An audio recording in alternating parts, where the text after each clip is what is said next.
بچہ پیدا ہوتا ہے آپ کے اپنے گھروں میں، بچہ جب شکم مادر سے اس زمین پر قدم رکھتا ہے تو اس کو آپ کیا کہتے ہیں؟ یہ معصوم ہے، یہی کہتے ہیں نا۔ معصوم کا مطلب کیا ہے؟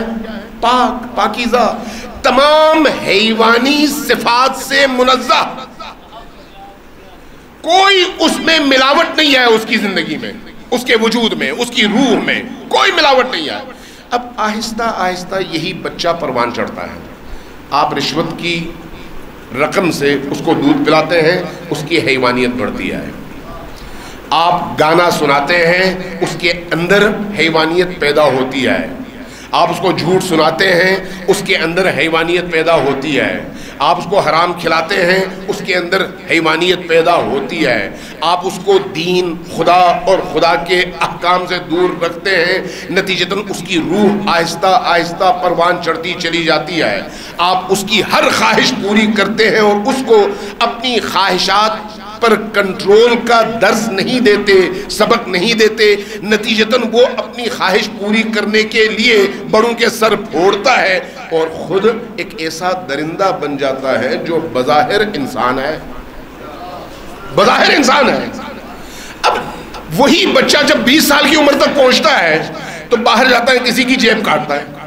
وہی بچہ جب 20 سال کی عمر تک، 25 سال کی عمر تک پہنچتا ہے تو کسی سے جھگڑتا ہے، اس کا بازو توڑ دیتا ہے۔ پھر کچھ لوگ اس میدان میں نکل آتے ہیں اور کچھ لوگ چلے جاتے ہیں زبان کے ذریعے سے، کسی کو گالی دے دی، کسی کو برا بلا کہا، کسی کو دشنام دیا، کسی کی غیبت کی، کسی پر تہمت لگائی۔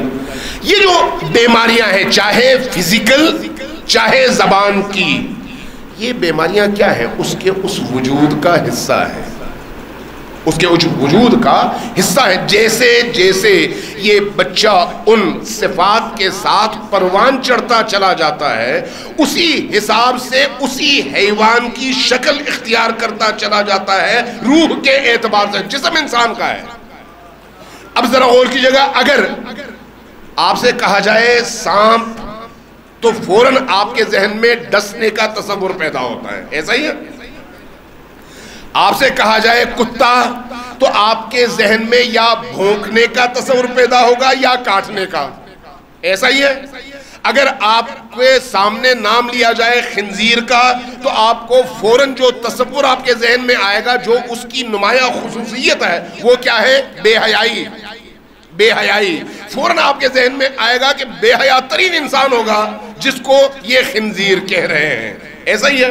اگر کسی بھیڑیے کا تذکرہ کیا جائے تو آپ کے ذہن میں جو تصور فوراً ابھرے گا وہ یہ ہے کہ بڑا ہی خونخوار ہوگا، ایسا ہی ہے؟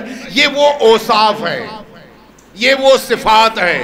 جب انسان اس مرحلے سے گزرتا ہے جہاں پر اس کے اندر صفات آہستہ آہستہ جڑ پکڑتے چلے جاتے ہیں، تو وہاں اگر انسانی صفات آ جائیں تو وہ فرشتے سے برتر بن جاتا ہے، اور اگر حیوانی صفات کو وہ اپنانا شروع کر دے تو وقت کے گزرنے کے ساتھ ساتھ وہی حیوانی پہلو اس کی روح کا حصہ بن جاتے ہیں، یہاں تک کہ جب وہ جوانی کے اس جوبن تک پہنچتا ہے جس کے بعد پھر اپنے اندر وہ تبدیلی نہیں لا سکتا، تو وہ پھر انہی حیوانات کی شکل اختیار کرتا ہے جن کے اوصاف اس نے اپنے اندر پروان چڑھائے ہیں۔